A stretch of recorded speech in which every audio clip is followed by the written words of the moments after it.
to watch the discourse, the videos, the Facebook posts, the TikToks of individuals who believe that because President Donald Trump lost the election itself was fraudulent, or are so enamored by Trump's presidency that regardless of the verifiable true nature of Joe Biden's win, they are willing to sacrifice themselves in order to maintain Trump as the president of the United States. Inside of those videos and speeches, each and every person who tries to win people over to their side and gain their support most often makes an argument that is phrased with, if you love your country, then you will join me. Followed by, we must stand up as patriots against those who hate America. All of this begs the question, how individuals who would choose to go against our Constitution get to claim absolute ownership of the ideals of patriotism. For some reason, even the people who support Confederate statues and Confederate ideology and memorabilia, the Confederacy, of course, being an organization that rebelled against the United States and fought a war against it, seem to claim this idea of patriotism as if they're the rightful owners of it. The obvious nature of associating with a group that was an enemy of the country preventing you from being a patriot notwithstanding, I am thoroughly confused as to how or why those types of individuals feel they are the real patriots. I'm so confused by this, actually, that I've asked individuals who have espoused similar ideas or associate with the groups I've already mentioned, what makes them a patriot? And more often than not, the response I get is simply love of country. Again, I will forgo the obvious arguments about how being associated with the Confederacy, an organization that killed Americans, means you don't love the country. I will instead ask what they mean by loving the country. It seems that for them, they are much more in love with what this country is or was than with what this country purports to be. You see, if it's true that all of us are created equal, such a truth must be evident not only in the letter of the law, but in its effect.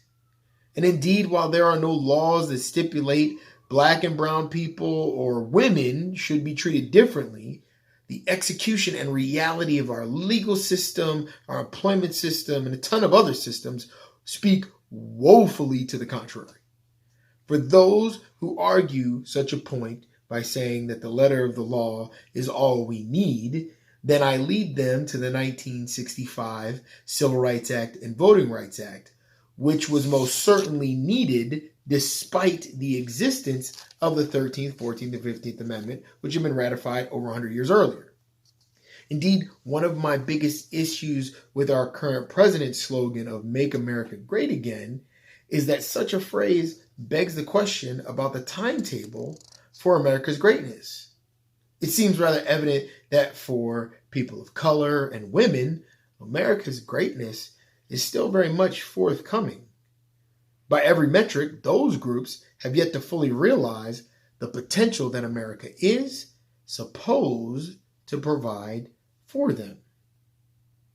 Patriotism, or in this case, love of country, in no way forbids an individual from expecting their country to be what it says it is. A true patriot realizes the potential that a country, a society, a culture has and expects the country and society to live it to its fullest. I'm a patriot, and that's not just because I signed my name on the dotted line. It's not just because I actually deployed and gave Uncle Sam an opportunity to cash that blank check that I wrote up for and including my life, but because I'm willing to do the work that is necessary to assure that America is true to itself and true to its people. And those people are the true patriots. Loving your children is not assuming that everything they do is right or good or exemplary. Loving your children is requiring that they live up to their potential. And hopefully, maybe even exceeding their own expectations. Loving your children like loving your country means that you know what your children are capable of and you require nothing less. People who are trying to make this country better by identifying its problems, where it falls short from living up to its values or the values it purports to be about, are the true patriots. Not the people who vehemently stand by our society's shortcomings. I remain baffled by what the term patriot now means to some people.